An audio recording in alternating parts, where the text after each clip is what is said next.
2021 தேர்தல்ல திமுக உண்மையான வாக்காளர்களை வச்சு வின் பண்ணாங்க அப்படினே வச்சுக்கிட்டோம்னா அப்போ அத நம்பி அப்படியே அமைதியா இருந்திருக்கலாமே ஏன் எஸ்ஐஆர் எதிர்க்கணும்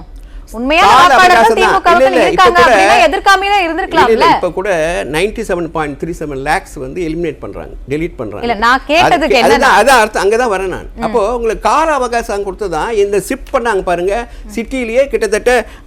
12 லட்சம் பேர் ஷிஃப்ட் பண்றாங்க அவங்க வேற எங்க இருப்பாங்க வேற டிஸ்ட்ரிக்ட்ல இருக்கலாம்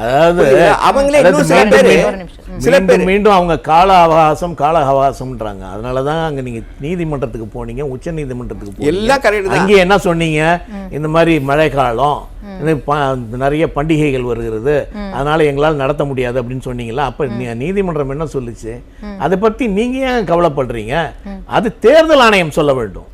தேர்தல் ஆணையம் தான் எங்களால் முடியாது அப்படின்னு சொன்னாங்கன்னா சரின்னு சொல்லலாம் அவங்க நடத்துறன்றாங்க அதற்கான ஃபெசிலிட்டிஸ் இருக்குன்றாங்க அதுக்கான நேரம் இருக்குதுன்றாங்க காலம் இருக்குதுன்றாங்க அது மாதிரி பண்ணியிருக்காங்க அதனால பீகார்ல பண்ணாங்க நீங்க சொன்ன மாதிரி உண்மையான இவர்கள் யாரையுமே நீக்கல அதனால பொய்யாக இப்படிலாம் செய்யாதீங்க அப்படின்னு சொல்லி தான் அதை டிஸ்மிஸ் பண்ணாங்க